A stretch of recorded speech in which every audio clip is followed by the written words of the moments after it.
Okay, I'm cooking adobo,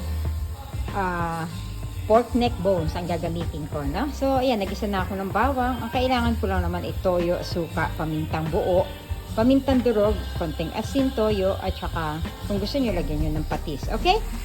Okay, nilagay ko na yung neck bone, no? Ikasasangkutsa lang natin ito o i-gigisa for a while, okay? And then, okay, hinalo ko na yung ating pork neck bone, no? Yan. Medyo medium high lang yung ating apoy. At saka, ito lang yung mga panghalo ko. So, up to you kung ano yung mga brand na gusto nyo, tsaka kung anong measurement. Ito ang meron na ako dito sa bahay. So, I have this mandarin teriyaki sauce, pero kahit anong toyo. And then, optional ito, butter. And then, lalagyan ko siya ng chili sauce para medyo may anghang ng konti. And then, of course, I have my apple cider. So, kung gusto niyo mas maasim, mas maraming suka ilagay nyo. Gusto niyo mas maalat, mas maraming toyo ilagay nyo. Ngayon, kung gusto niyo pandagdagan ang alat, pwede niyo lagyan ng patis. Optional lang yun. Bahala kayo sa inyong taste, okay?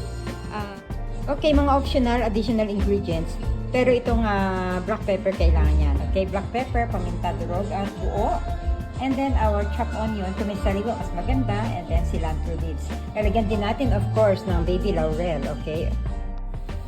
Okay, mga 10 minutes lang natin itong i-fry, no? Ayan, kita nyo, ganda na yung medyo brown na siya. So, just waiting. And ito mga yung aking soy sauce. Actually, isang packet lang ng mandarin teriyaki ang nilagay ko. Meron pa akong natirang kikuman, kaya yun ang ginamit ko. At maybe ito, tama na yung measurement na yan. Dadagdagan ko na lang ng isang cup naman ng ating apple cider. Ito ang ating bay leaf na ang ating dahon ng laurel, no? Okay, so pwede ko na siyang ilagay.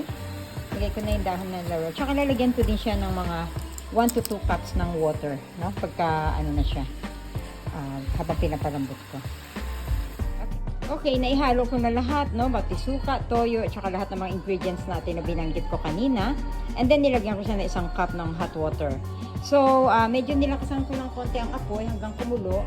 Huwag nyo muna siya hahaluin, guys, habang hindi pa siya kumukulo kasi mahihilaw yung ating suka. Okay, guys, binaliktad ko na siya kasi kumulo na siya, no? And then, mahinang-mahina lang yung apoy ko. Kasi, iboboil ko siya o parang palalambutin natin for an hour. And then, okay, luto na ang ating pork neck bones adobo and it's so good. Try it, guys. Thanks.